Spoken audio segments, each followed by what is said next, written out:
Ils étaient 27 adolescents, pleins de vie, en route pour une dernière aventure avant l'âge adulte. Puis ils ont disparu, sans laisser de traces. Pas d'appel, pas de corps, juste le silence. Pendant 22 ans, l'histoire de la promotion 1999 n'était rien d'autre qu'une terrifiante légende urbaine, un récit édifiant murmuré autour d'un feu de camp.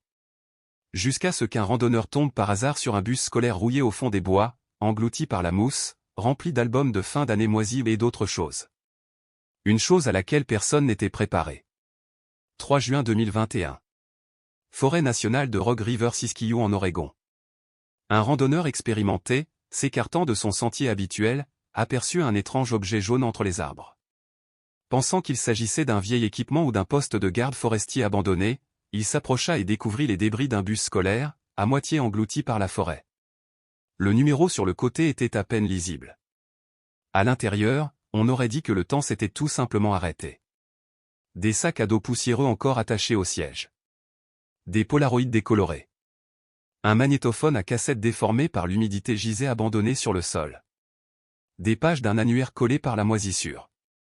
Mais tout au fond, sous un tas de vêtements décomposés, se trouvait quelque chose d'incontournable, une mâchoire humaine.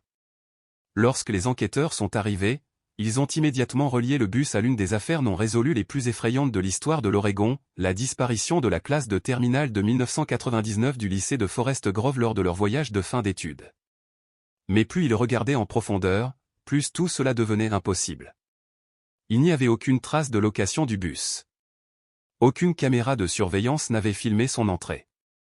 Aucune route ne menait à la zone. Et pourtant, à l'intérieur du bus se trouvaient des effets personnels appartenant à presque tous les élèves disparus. Certains étaient intacts, d'autres disposaient délibérément comme un message, ou pire, un rituel. Ce qui s'est passé dans ce bus n'était pas un accident.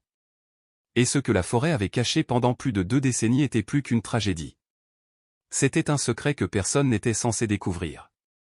En mai 1999, les couloirs du lycée de Forest Grove vibraient de l'énergie électrique des élèves de terminale au bord de la Liberté. Les portes des casiers claquaient. Les rires résonnaient dans les couloirs. Les enseignants arboraient le sourire las de ceux qui comptent les jours avant l'été. Parmi cette marée de toges et de casquettes de la marine, 26 étudiants se sont distingués, non pas par leur extraordinaire qualité, mais par leur proximité. Un groupe soudé, formé au fil des années par des classes partagées, des chagrins d'amour, des blagues entre amis et des jeux du vendredi soir. Lassie Monroe arpentait les couloirs avec une grâce naturelle, un dossier serré contre sa poitrine. Elle était tout ce dont ses parents rêvaient, major de promotion, présidente du conseil étudiant, future élève de l'Ivy League. Son père, le maire Thomas Monroe, ne manquait jamais une occasion de vanter ses réussites lors des discours municipaux. Mais ceux qui connaissaient Lassie de près voyaient la pression derrière son sourire impeccable, les séances d'études nocturnes, les crises de panique qu'elle dissimulait derrière les toilettes. Non loin derrière, Jared Fields s'est précipité dans la salle audiovisuelle, caméra au point, racontant son propre faux documentaire sur la vie de lycéen. Jared était le clown de la classe audacieux, acharné, parfois odieux mais son regard perçant ne manquait rien. Il comptait faire de ce prochain séjour en camping son projet final, une capsule temporelle de leur dernière semaine ensemble. Je serai ma Blair Witch, mais en plus drôle, a-t-il plaisanté. Thérèse Hall dominait la plupart de ses camarades de classe, ses épaulettes depuis longtemps remplacées par le poids imposant d'une bourse d'études complète pour l'Université d'État de l'Oregon. Tout le monde attendait beaucoup de Thérèse, ses entraîneurs, ses camarades et surtout sa mère. Mais chaque offre de bourse s'accompagnait d'une peur grandissante, et s'il échouait ? Et si les plus belles années de sa vie étaient déjà derrière lui ? Puis il y avait Emily Tran. Elle avançait silencieusement dans les couloirs, sa présence n'étant marquée que par le léger frottement du crayon sur le papier. Son carnet de croquis était toujours avec elle, rempli de portraits de camarades de classe qui ignoraient avoir été dessinés, et de scènes de forêt qui, disait-elle, lui venaient en rêve. Elle parlait rarement, sauf si on lui adressait la parole, mais quand elle le faisait, ses mots persistaient. Emily ne faisait pas vraiment partie du groupe, mais ils lui faisaient tous confiance. Alors que la cloche sonnait la fin de l'année, un vendredi après-midi, l'école explosa de joie. Quelqu'un diffusa « Good Riddance » de Green Day à plein volume dans une autoradio. Les enseignants distribuèrent les dernières autorisations scolaires. L'excursion à venir dans la réserve naturelle de Rogue River dominait toutes les conversations. 5 juin 1999. C'était censé être une fête. 27 élèves de terminale du lycée de Forest Grove avaient passé des mois à préparer leur voyage de fin d'études. Après les examens finaux, les lettres d'admission à l'université et des années de monotonie dans une petite ville, c'était leur moment de liberté. La destination, un camping isolé au cœur de la forêt nationale de Rogue River Siskiyou en Oregon, isolé, pittoresque et loin des parents, des couvre-feux et des règles. Ils sont partis ce samedi matin dans un bus scolaire jaune, conduit par Monsieur Harold Grigg, remplaçant du chauffeur habituel, déclaré malade la veille. Le départ s'est déroulé dans la joie. Les élèves ont salué leur famille, leur sac à dos rempli de collations et de sacs de couchage. Certains parents ont filmé avec une caméra granuleuse, rire, acclamations, une photo de groupe juste avant l'embarquement. C'était la dernière fois que quelqu'un les voyait. Ce soir-là, l'un des parents, Madame Elsie McClure, reçut un message vocal à 18h41. Il venait de sa fille, Rachel. En arrière-plan, des rires étouffés, quelqu'un qui criait « Éteignez ça ». Puis, le silence. Pas d'au revoir. Pas de raccrochage. Juste des parasites. Lorsque le bus n'a pas pu s'enregistrer au camping, on a d'abord pensé qu'il avait été retardé. Le temps était brumeux. Les routes forestières étaient étroites, à peine goudronnées, bordées de pentes abruptes. Les parents ont appelé, mais personne n'a répondu. Dimanche matin, la panique s'est installée. Des équipes de recherche et de sauvetage ont été dépêchées. Des hélicoptères ont scruté la région. Des chiens ont suivi les impasses. Il n'y avait aucune trace de pneus, aucun signal de téléphone portable, aucune branche cassée à suivre. L'hôte du camping a confirmé qu'aucun bus scolaire jaune n'était jamais arrivé. Le bus et ses passagers avaient tout simplement disparu. Le troisième jour, les équipes de recherche ont élargi leur périmètre. Une semaine plus tard, un pêcheur local a trouvé quelque chose d'étrange près d'un coude de rivière, à 25 km de la route principale, un appareil photo jetable, à moitié enfoui dans la boue. Son boîtier était fissuré, endommagé par l'eau. Lorsque les enquêteurs l'ont ouvert, ils l'ont trouvé vide. La pellicule à l'intérieur avait été retirée. 10 jours plus tard, un autre mystère a fait surface. M et Madame Callahan, dont le fils Trevor figurait parmi les disparus, ont reçu une lettre par la poste. Sans adresse de retour. Sans cachet de la poste. Juste 5 mots écrits d'une écriture tremblante. Nous y sommes parvenus. Arrêtez de chercher. Au début, le mot avait suscité l'espoir. Mais des graphologues l'ont examiné. Les courbes étaient décalées. La pression était irrégulière. On aurait presque dit l'écriture de Trevor, mais pas tout à fait. Verdict final, probablement falsifié, peut-être tracé. Pourtant, la note a déclenché des rumeurs. Certains disaient que les enfants avaient mis en scène leur disparition. D'autres parlaient de sectes, d'étranges rituels dans les bois. Certains s'accrochaient à la croyance que les élèves étaient vivants et cachés. Mais les faits restaient inchangés, aucune trace du bus, pas de chauffeur, pas d'élèves. Aucun témoin. Aucun corps. Après 2 mois, l'affaire a été discrètement close, qualifiée d'affaire de disparition non résolue. Mais les parents n'ont jamais cessé de chercher. Certains arpentaient les sentiers forestiers chaque année. D'autres gardaient les visages de leurs enfants sur les tableaux des personnes disparues. Un père, Robert Vasquez, tenait un journal où il documentait chaque théorie, chaque indice, chaque nuit blanche. Dans une entrée, il écrivait : « Je ne pense pas qu'ils aient quitté la route. Je ne pense pas que ce soit un accident. Je pense que quelque chose les a emportés, quelque chose qui ne voulait pas qu'on les retrouve. » Il n'a jamais expliqué ce qu'il voulait dire. Et personne n'a jamais prouvé qu'il avait tort. 21 ans se sont écoulés. Les couloirs du lycée de Forest Grove résonnaient de nouvelles voix, de nouveaux rires, de nouveaux souvenirs, mais une ombre subsistait. Près de l'entrée, une plaque de bronze portait les noms de 27 élèves, gravés sous les mots suivants. Parti mais jamais oublié. Promotion 1999. Chaque année en juin, l'école organisait une cérémonie commémorative. Les enseignants allumaient 27 bougies.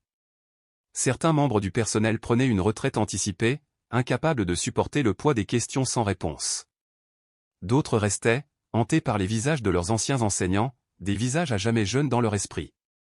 De l'autre côté de la ville, le temps n'avait pas passé beaucoup plus vite. Les chambres, autrefois remplies d'affiches d'adolescents, de manuels scolaires et d'un parfum d'eau de Cologne, restaient intactes. Les lits étaient toujours faits. Robes, trophées, journaux intimes à moitié écrits attendaient sur les étagères, comme si leur propriétaire était simplement sorti et pouvait revenir d'un instant à l'autre. Certains parents s'accrochent à l'espoir comme à l'oxygène. D'autres ont sombré dans un chagrin silencieux, celui qui ne crie pas. C'est juste réglé. Monsieur Delaney, dont le fils Mathieu était major de sa promotion, passait la plupart de ses journées à la bibliothèque locale, relisant sans cesse la dissertation finale de son fils. Madame Santos, dont la fille Nina jouait au football universitaire, a arrosé le même jardin que Nina avait planté des semaines avant le voyage. Elle n'a jamais touché un seul pétale. Mais personne ne s'est accroché plus fort que la mère de la scie, Irène. Alors que d'autres enterraient leur espoir au fil des années, Irène a transformé le sien en résolution. Elle a refusé de marquer une tombe. A refusé de signer toute déclaration légale de décès. Elle gardait la brosse à dents de la scie dans son support, son message d'accueil intact et son lit fraîchement fait chaque matin. Elle n'est pas partie, disait doucement Irène. Je ne sais pas où elle est, mais elle est là-bas, je la sens. Les voisins ont appelé cela du déni. Sa famille a appelé cela du deuil. 3 juin 2021, presque midi. Un randonneur nommé Travis Milner, un pompier hors service de Medford, dans l'Oregon, a décidé d'explorer un réseau de sentiers rarement utilisés, au cœur de la forêt nationale de Rogue River-Siskiyou. Il ne recherchait rien de particulier, juste la solitude et le silence. Mais après quelques heures, après avoir traversé des sous-bois épais, bien au-delà des sentiers balisés, il vit quelque chose d'étrange. Un éclair de jaune, presque entièrement enfoui dans les broussailles et la pourriture. Alors qu'il déblayait les fougères et les vignes mortes, la forme commença à prendre forme. Métal. Fenêtres fissurées. Des pneus en caoutchouc enfoncés profondément dans la terre. C'était un autobus scolaire, rouillé, cassé, son châssis tordu et étouffé par des années de croissance. Le numéro sur le côté était pâle, presque effacé par le temps, mais encore à peine lisible. Numéro 57. La porte était coincée, gonflée par les intempéries et le temps.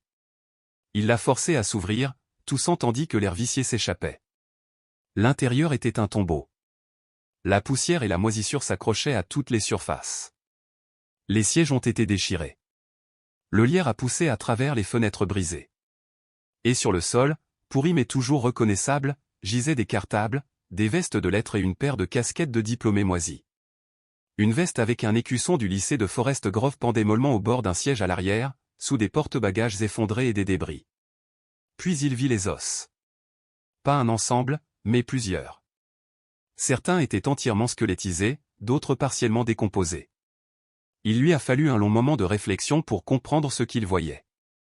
Il y avait plusieurs ensembles de restes humains, 17 confirmés plus tard. Il a immédiatement appelé le 911. En quelques heures, le site a été bouclé par les forces de l'ordre. Des enquêteurs, des équipes médico-légales et des anthropologues ont envahi les lieux. Et comme ça, le mystère qui s'était refroidi en 1999 brûlait à nouveau. Les médias sont descendus. Les familles qui avaient passé 22 ans à pleurer ou à espérer ont été obligées de revivre tout cela à nouveau. Les enquêteurs ont commencé à cataloguer le contenu du bus. La plupart des objets ont été endommagés par les intempéries, certains ont été détruits au point d'être méconnaissables. Mais dans un sac à dos fissuré et couvert de moisissures, glissé sous le siège du conducteur, ils ont trouvé quelque chose d'inhabituel. Un dossier en papier craft, gorgé d'eau mais toujours intact. À l'intérieur se trouvaient des croquis dessinés à la main, au fusain et au crayon, signés dans les coins inférieurs par Emily T. Emily Thompson, l'une des personnes âgées disparues. Son corps ne figurait pas parmi les restes. Les croquis étaient obsédants, dérangeants. L'une d'elles montrait un cercle de personnages debout dans une clairière, entourant un feu. Une autre montrait des visages cachés derrière des masques grossièrement dessinés, vides, sans expression. Un autre croquis, plus sombre et plus frénétique, représentait du sang coulant des branches d'arbres, formant un cercle sur le sol de la forêt. Des symboles étaient griffonnés en arrière-plan, aucun ne correspondant à une langue connue. Certaines pages semblaient déchirées ou arrachées d'un journal. Le dernier croquis du dossier montrait ce qui ressemblait à l'autobus scolaire, mais différent. Il était entouré de grandes silhouettes sans visage. Et dans la vitre avant, derrière le volant, il y avait un masque. Les enquêteurs ont identifié les restes à l'aide de dossiers dentaires et d'ADN. Des 28 personnes disparues aux 26 étudiants et 2 enseignants aux 17 corps ont été retrouvés. Mais 9 étudiants étaient toujours portés disparus. Il en était de même pour les 2 professeurs, dont M. Karl Muse, le professeur d'histoire de la paix, et Mademoiselle Janine Crawford, l'accompagnatrice. Cette découverte a brisé toutes les théories restantes selon lesquelles la classe s'était simplement enfuie ou était morte dans un accident. Le bus était trop enfoncé dans la forêt, sans chemin assez large pour qu'un véhicule de cette taille puisse y accéder sans laisser de traces. Aucune route à proximité. Aucune trace de pneus. Il ne s'est pas écrasé là, il a été placé là, caché. Pourquoi seulement 17? Où étaient les autres? Et pourquoi Emily, une étudiante silencieuse qui parlait à peine en classe, dessinait-elle des scènes qui ressemblaient à des rituels? Les enquêteurs ont ratissé la zone dans un rayon d'un demi-mile. Mais le terrain dense a ralenti les recherches. Aucune empreinte de pas. Aucun reste à l'extérieur. Seul le silence et le poids de quelque chose qu'ils ne pouvaient pas vraiment expliquer. L'affaire a été rouverte, non seulement pour récupérer des objets, mais aussi comme une possible scène de crime. Un acte criminel a été suspecté. Et alors que les croquis fuyaient dans la presse, une nouvelle théorie a commencé à circuler, bien plus sombre que tout ce que quiconque avait envisagé auparavant. Qu'est-il réellement arrivé à la classe de 1999 dans ces bois? Et qui, si quelqu'un l'a prévu, a prévu qu'il ne reviendrait jamais? Quelques jours après la découverte du bus scolaire dans les bois de l'Oregon, le poste de police de Bend a été inondé de fourgons de presse, d'enquêteurs et de citoyens inquiets. L'État tout entier était en effervescence avec un mystère. Qu'est-il arrivé à la classe de 1999? Quelle était la signification des os retrouvés à l'intérieur du bus scolaire rouillé? Et pourquoi, après plus de 2 décennies, rien n'avait encore fait surface jusqu'à présent? Puis, le matin du 10 juin, une silhouette sans prétention est entrée dans le commissariat de police de Bend. La brume matinale persistait dans l'air et les lumières fluorescentes de la gare bourdonnaient avec la monotonie habituelle. Jusqu'à ce que la porte s'ouvre et qu'un homme entre. Il était maigre, maigre au point de paraître presque fragile. Son visage n'était pas rasé, ses vêtements en lambeaux, une veste en lambeaux pendait librement de sa silhouette squelettique. Ses longs cheveux ébouriffés collaient à son visage, comme s'il ne les avait pas peignés depuis des années. Ses yeux, enfoncés par l'épuisement, parcouraient nerveusement la pièce. Les officiers, absorbés par leur propre discussion sur la découverte du bus, se turent lorsqu'ils le virent. L'homme ne semblait pas remarquer le changement soudain dans l'air. Il s'approcha lentement de la réception, presque méthodiquement, avant de se pencher en avant, sa voix à peine supérieure à un murmure. « Je suis Jared Fields, de la promotion 1999. » Pendant un moment, personne ne bougea. Les mots restaient suspendus dans l'air, chargés du poids de 22 ans de questions sans réponse. Les officiers échangèrent des regards confus, comme s'ils attendaient une chute, mais rien ne vint. Cela ne peut pas être réel, n'est-ce pas? La dernière fois que quelqu'un avait entendu le nom de Jared Field, c'était lorsqu'il avait disparu, avec le reste de sa classe de terminale, lors de leur voyage de remise des diplômes. Aucun corps n'a jamais été retrouvé. Aucune trace. L'un des officiers, le sergent Emily Wells, s'avança prudemment. « Monsieur Fields, pouvons-nous obtenir vos papiers d'identité ?» Jared n'a pas répondu. Au lieu de cela, ses yeux parcouraient nerveusement la pièce, comme quelqu'un qui regardait constamment par-dessus son épaule. « Je n'étais pas censé revenir, » marmonna-t-il, la voix tremblante. « Il regarde toujours. » Un frisson parcourut l'échine du sergent Wells. « Qui regarde, monsieur Fields ?» demanda-t-elle, la voix tendue par la suspicion. Jared secoua la tête, comme s'il essayait de se débarrasser des pensées qui s'accrochaient à lui comme un épais brouillard. « Je ne sais pas. Je ne sais pas. Je n'étais jamais censé revenir, aucun de nous ne l'était. » Il ressemblait moins à un homme qui avait simplement survécu à quelque chose de tragique qu'à quelqu'un qui avait été forcé de survivre, comme quelqu'un qui avait été marqué par quelque chose de sombre et d'anormal. La patience du sergent Wells commençait à s'épuiser. Elle avait besoin de réponses. Ils avaient tous besoin de réponses. « Monsieur Fields, nous avons besoin que vous nous disiez où vous étiez toutes ces années. Nous devons savoir ce qui est arrivé à vos amis, aux autres étudiants. » Les yeux de Jared clignotaient nerveusement. Il jeta un coup d'œil vers la porte, comme s'il craignait que quelqu'un, ou quelque chose, puisse l'écouter.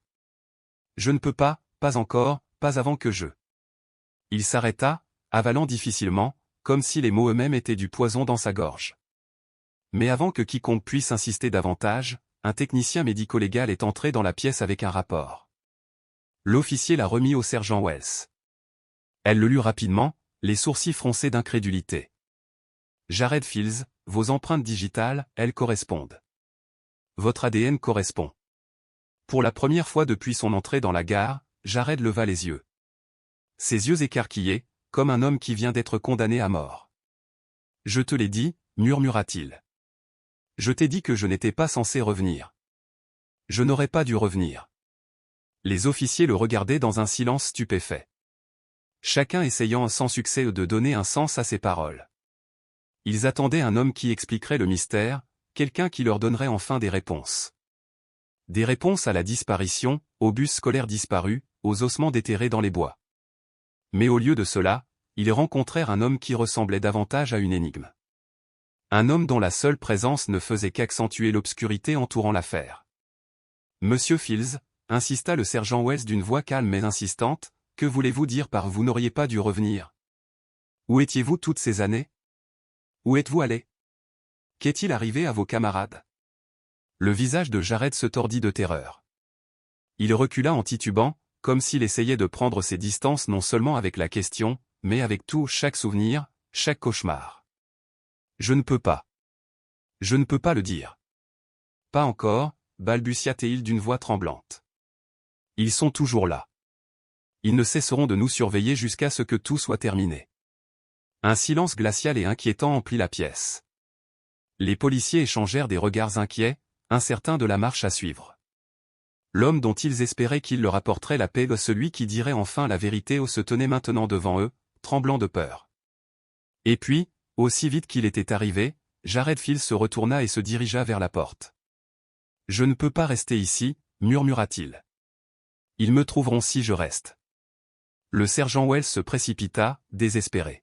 « Monsieur Fields, s'il vous plaît, vous devez. » Mais avant qu'elle ait pu terminer, il était parti. La porte claqua derrière lui, laissant les policiers seuls, avec rien d'autre que des questions. Ils avaient désormais un témoin vivant, Jared Fields, le seul à pouvoir expliquer ce qui était arrivé à la classe de 1999. Mais quoi qu'il soit arrivé à Jared, quoi qu'il soit arrivé aux autres, était loin d'être terminé. Le cauchemar n'était pas terminé. Il ne faisait que commencer. Quelques jours plus tard, Jared était assis en face des enquêteurs, les yeux écarquillés de terreur, un regard hanté profondément gravé sur son visage, un regard que les années n'avaient pas réussi à effacer. La salle était lourde de silence, l'air chargé de tension et d'impatience. Pendant 2 heures laborieuses, il leur avait raconté sa chronologie, ses souvenirs de la dernière fois qu'il avait vu ses camarades. Mais maintenant, le moment arriva où il était prêt à tout leur dire. Ils étaient tous morts, vous savez, commença-t-il d'une voix tremblante mais résolue. Ceux qui n'ont pas résisté, ceux qui ont résisté, on ne les a plus jamais revus. On n'a plus jamais eu de leurs nouvelles. Juste, disparus. Jared marqua une pause, les mains tremblantes tandis qu'il les essuyait sur son pantalon. Il était assis depuis des heures, mais le poids de cet instant, le poids de sa confession ne lui avait jamais semblé aussi écrasant.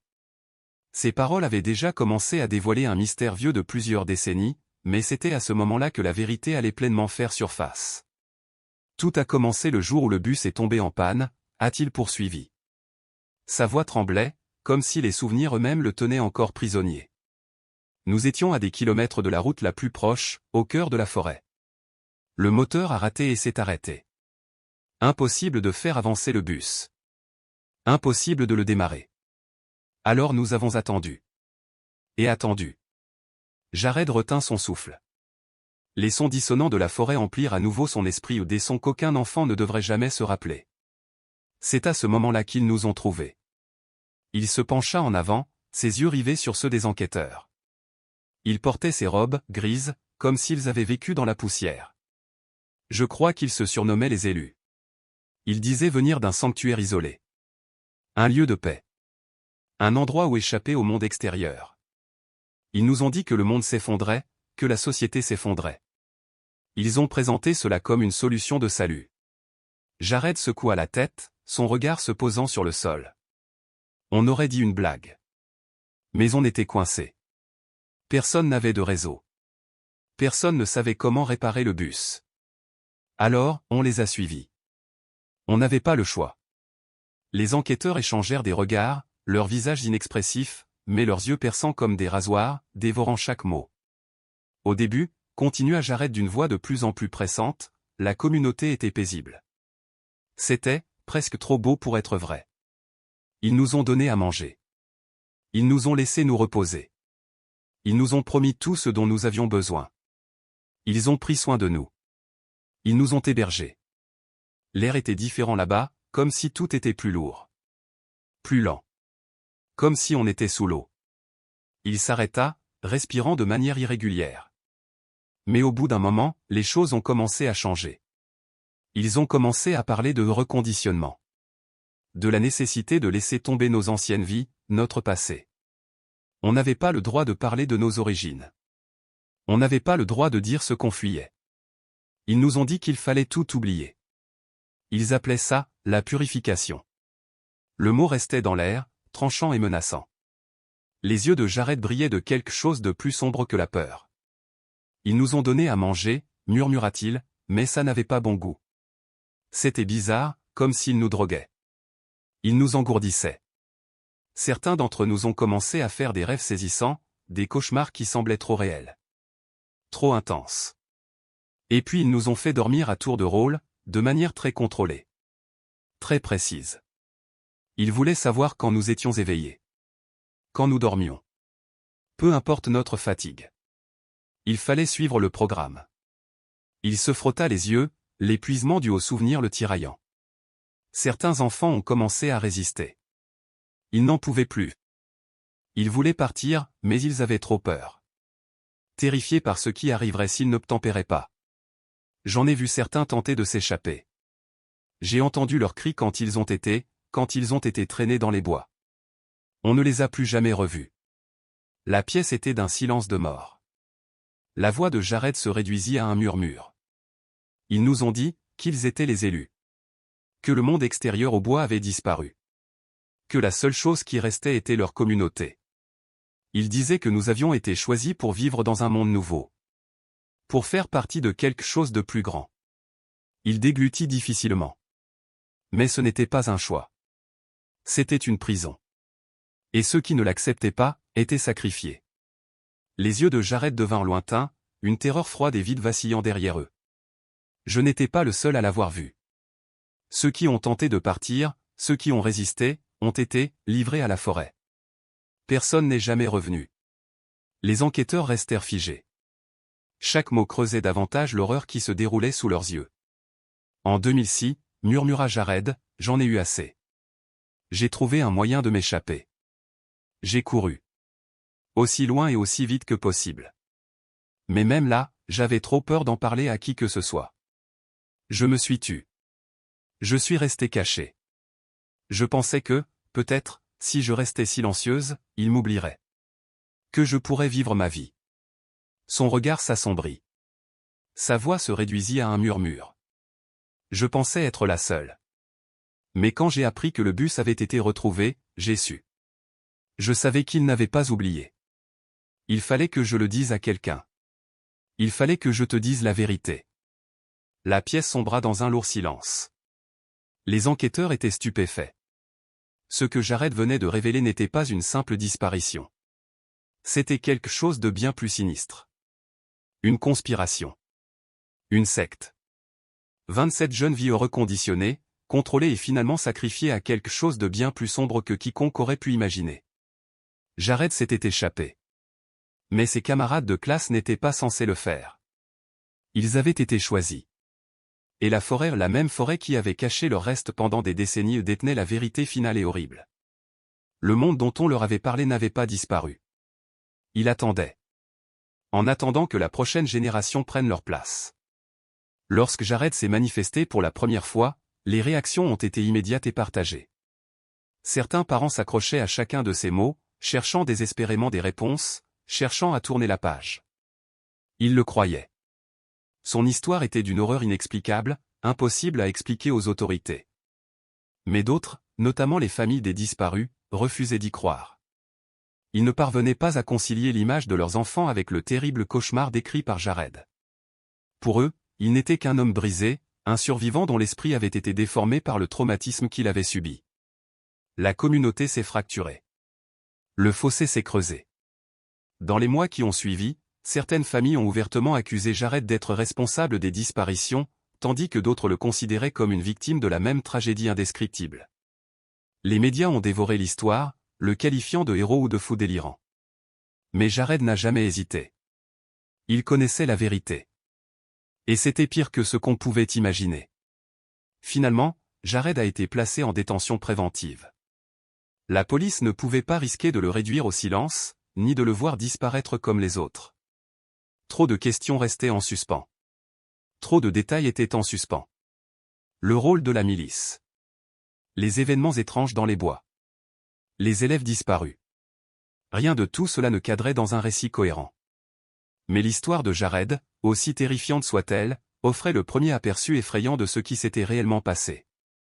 Des mois plus tard, Jared a publié un mémoire, racontant chaque détail horrible de son séjour au cœur de la forêt. Le livre a fait sensation, suscitant des théories folles sur la classe de 1999, la milice et la secte qui avait consumé tant de jeunes vies. Certains ont cru chaque mot. D'autres l'ont rejeté, le considérant comme le discours fragmenté d'une âme brisée. Mais une chose était sûre, Jared avait vu quelque chose. Quelque chose qui dépasse la compréhension humaine. Quelque chose que personne ne comprendrait jamais complètement. La disparition de la promotion 1999 restait une plaie ouverte. La forêt gardait encore ses secrets, enfouis sous la mousse et les lianes, attendant que quelqu'un soit assez courageux pour les découvrir. Les mémoires de Jared sont devenues un symbole de vérité, de folie, d'horreur indicible. Quant aux familles, elles ont dû ramasser les restes brisés de leur vie. Certains cherchaient encore leurs enfants, s'accrochant à l'espoir. D'autres, comme ceux qui ont cru Jared dès le début, ont été laissés avec la triste certitude que leurs proches n'étaient jamais vraiment revenus. La forêt les avait réclamés. Et la vérité était bien plus sombre que quiconque aurait osé l'imaginer. Les mois passèrent. Les mémoires de Jared avaient bouleversé le monde, mais la frénésie ne s'éteignit jamais vraiment. L'histoire hantait toujours la communauté, comme une ombre qui refusait de se dissiper. Jared est devenu un reclus, n'apparaissant que lorsque cela était nécessaire pour des entretiens ou des réunions avec les autorités. Mais un après-midi frais et couvert, il est retourné au lycée de Forest Grove. L'endroit était autrefois rempli de rires, de l'avenir radieux de la classe de 1999 et des promesses d'été jamais vécues. Maintenant, c'était un mémorial. Un rappel vide et hanté de ce qui avait été perdu. Jared se tenait seul devant les dalles de pierre polie, les noms de ses camarades de classe disparus gravés sur leur surface froide. La plaque brillait dans la lumière tamisée, symbole du vide qui avait consumé la ville. Il s'agenouilla et sortit quelque chose de sa veste, un annuaire délavé et moisi. Il l'ouvrit avec précaution, les pages jaunies par le temps. Au dos se trouvait une note que lui seul aurait pu écrire. Il la cachait sous la couverture, où il resterait caché jusqu'à ce que quelqu'un regarde suffisamment attentivement pour le trouver. La note disait : « On a essayé de partir. J'ai réussi. Je suis désolé. » Pendant longtemps, Jared fixa le mémorial. Le poids du chagrin. Le fardeau de la culpabilité. Appuyant sur lui comme la forêt elle-même. Les visages de ses amis. Leur rire. L'horreur de leurs derniers jours. Puis, sans un mot, il se retourna et s'éloigna, ne laissant derrière lui que l'annuaire et le message obsédant pour quiconque serait assez courageux pour rechercher la vérité. Certains disent que Jared a tout inventé, une histoire pour expliquer les cauchemars qui ne l'ont jamais quitté. D'autres affirment que la vérité était encore plus sombre qu'il ne le prétendait. Ce qui s'est passé dans la forêt était bien pire que ce qu'on pouvait imaginer.